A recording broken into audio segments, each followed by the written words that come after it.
This is News Plus on Viewer Television. I am Patient CD.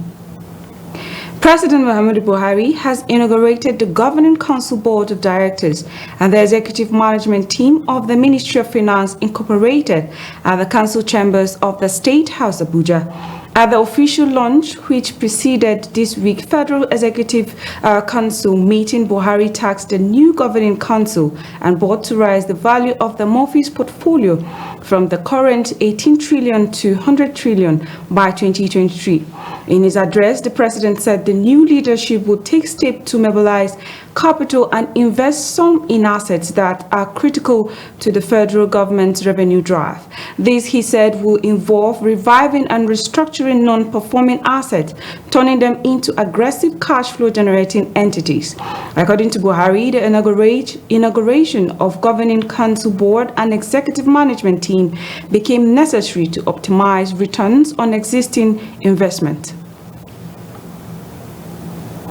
The National Security Advisor, Major General Babangana Mungunu, has expressed concern over the increasing number of youths in the country joining armed groups. According to him, the scourge must be discouraged while efforts are being made to de-radicalize those already armed. Mungunu, who was represented by the National Coordinator, National Counterterrorism Center Office of the National Security Advisor, Rear Admiral Yem Musa, spoke at the workshop on amnesty, management, de-radicalization, and community-based reintegration in Abuja. He also warned that amnesty repeatedly granted by the government to add different levels to armed groups could be counterproductive in the absence of an established policy. Speaking, the British High Commissioner to Nigeria, Katrina Leong, noted that while amnesty and voluntary DDR processes are essential components of successful conflict resolution, impunity should not be encouraged. The Supreme Court on Wednesday fixed February 6 for final judgment in the long-drawn legal battle over the authenticity of the senatorial candidate of the All Progressive Congress, APC, for Yobe North Senatorial District. Entangled in the legal battle for the senatorial ticket are the incumbent Senate President Ahmed Ibrahim Lawan and Wan Bashir Michina. The Apex Court fixed the judgment date after taking arguments from Counsel for All Progressive Congress, APC, and Bashir Michina. Justice Unweze, who presided over a 5-man panel of justice of the court, fixed the date. APC, which is rooting for Senate President Ahmed Lawan as its senatorial candidate, filed the appeal against the judgment of the Federal High Court, an appeal of which held Bashir Michina as the party's candidate. The National Human Rights Commission will commence an investigation into a report that the Nigerian Army had been running a secret abortion program since at least 2013, for which about 10,000 pregnancies have been aborted, its Executive Secretary Tony Ojukwu has revealed. Already, the Commission said it will on Friday, on February 7, 2023, inaugurated a special independent investigative panel on human rights violations in the implementation of counter-insurgency operations in the Northeast. An international news agency, Reuters, has accused the Nigerian Army of running a program where forceful abortions were carried out on female victims of Boko Haram Islamic State in West African province. The report claimed that the army carried out the abortions without the person's consent, and at least 10,000 pregnancies had been illegally terminated. These were contained in an investigation published by the news agency in December 2022. Ojukwu, in a statement issued by the Deputy Director of Public Affairs and External Linkages, Fatima Mohammed, stated that the panel will, among other things, focus on investigating Reuters reports which allege that Nigerian military was involved in abortion of many pregnancies in the Northeast in the last 10 years. The Kaduna State Governor Nasir El-Rufai has faulted the timing of the Naira design, saying the move makes no political or economic sense. He said that though the policy was the right way to go in achieving the desired change the country yearns for, the timing and deadline set for it negated its purposes. While exonerating President Muhammadu Buhari from the mess, El-Rufai said some unnamed people were exploiting the president's desire to enthrone a working Nigeria to frustrate its effort. The governor also explained that Buhari has, during his first stint as Nigeria's head of state, redesigned the naira without hitches. We'll be going on a short break, and when we come back, News Plus continues.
Souls came together.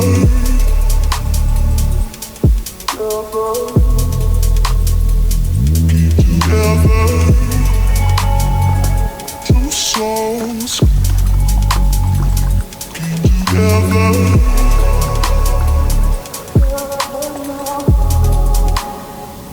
They're not now.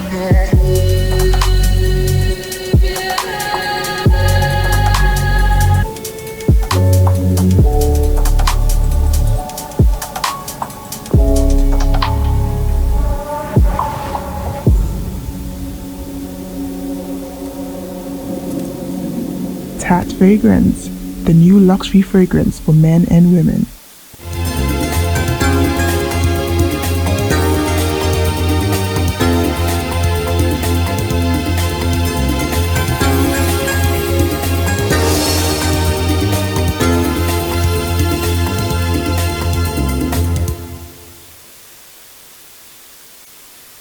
Welcome back. If you're just joining, this is News Plus on Viewer Television. And now the Independent National Electoral Commission, INEC, has said that the current fuel scarcity in the country might affect logistic arrangement for the February 25th and March 11 general elections. INEC Chairman Mahmoud Yakubu made this known in Abuja at a consultative meeting with the transport unions such as the Nigeria Association of Road Transport Owners, NATO, and the National Union of Road Transport, among others.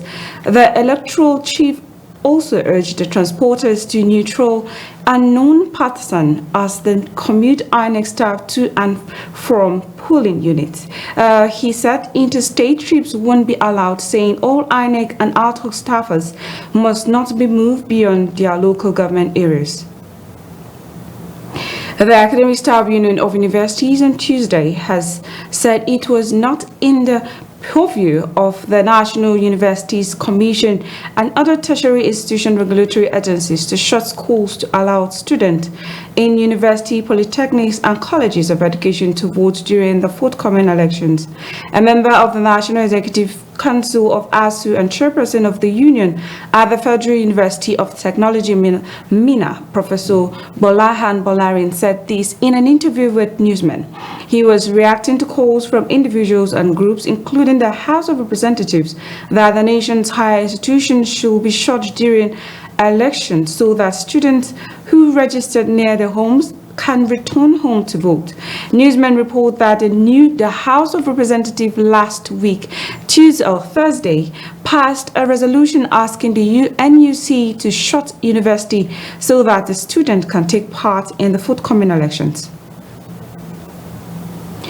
The United States Ambassador to Nigeria, Mary Leonard, has reiterated her country's support for transparent and credible elections that reflect the will of the people, adding that the U.S. will favor no candidate in the forthcoming elections. This is coming 24 days before the presidential election, which is contested by the candidates of 18 political parties.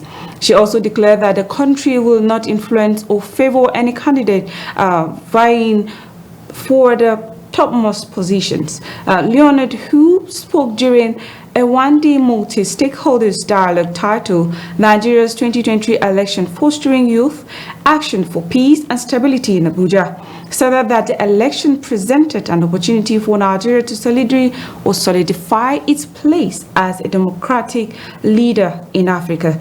The program, held in collaboration with the National Orientation Agency and Building Blocks for Peace Foundation, was to scale up conversation to ensure inclusivity. The Nigerian researchers engaged in the Tertiary Education Trust Fund-sponsored vaccines development mega research project at Uthman Danfodio University, Sokoto. They have mandated or handed over the COVID-19 DNA vaccine candidate for the preclinical trials in Nigeria.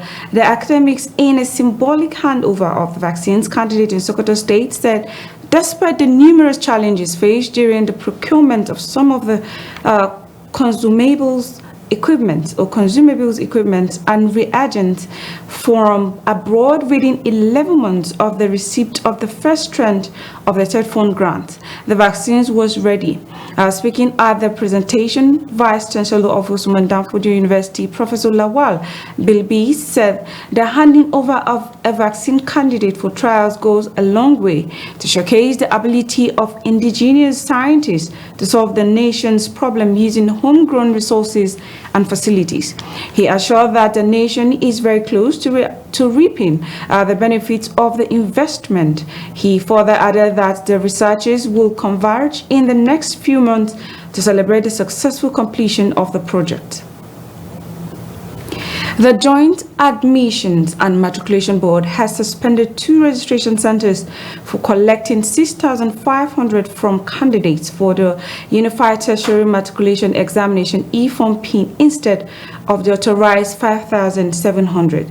Speaking on Thursday at the JKK Computer-Based Test Center, Ilepoju, Lagos, while monitoring the registration process across Lagos, Registered JAMB Professor Ishak Oloyede called for the immediate blockage of access and activities of the Parkview project and digital partners on the JAMB portal for extorting candidates. He added that another JAMB agent, e-Transact, was also on suspension for not complying with the rules and regulation of the board.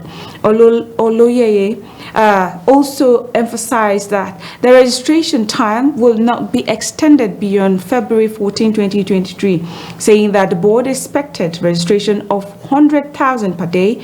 Just recently, it has been within 62,000 per day. Recall that JAMB announced the closure of some substandard CBT centers, which reduces the number of CBT centers across the country.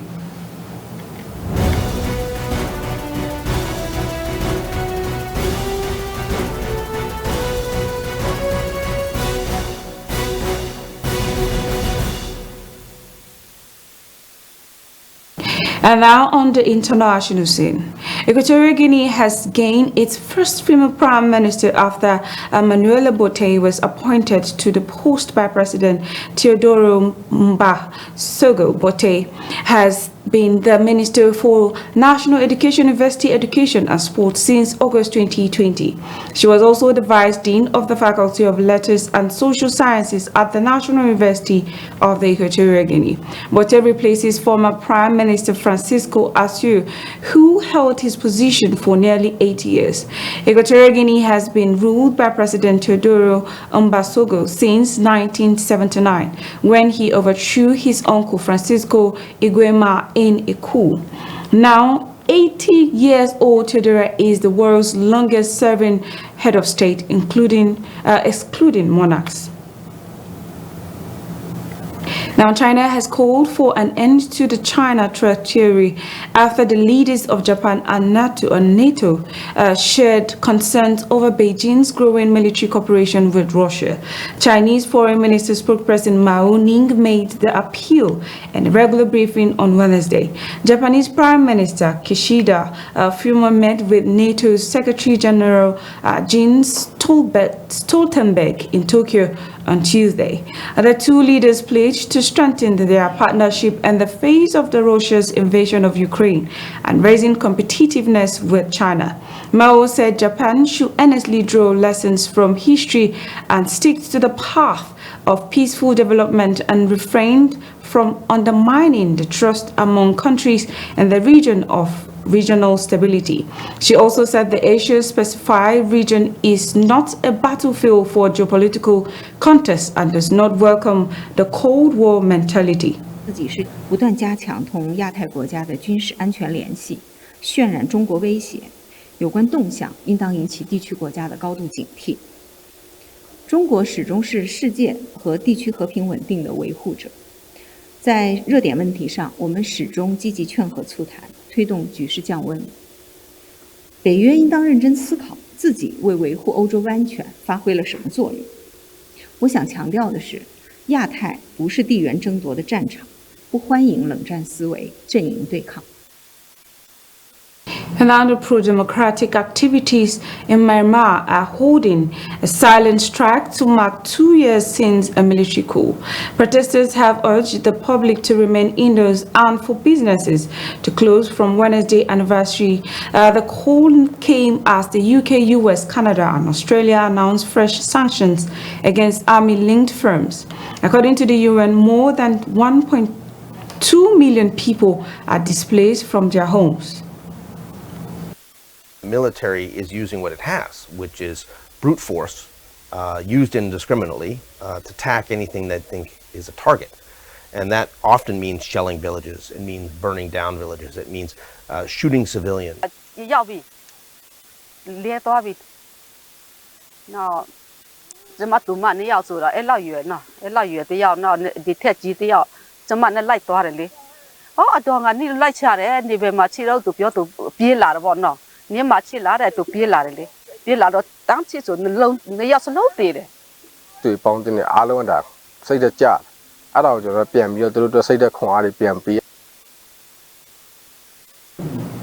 Now, the military administration on Wednesday extended a state of emergency for 6 months.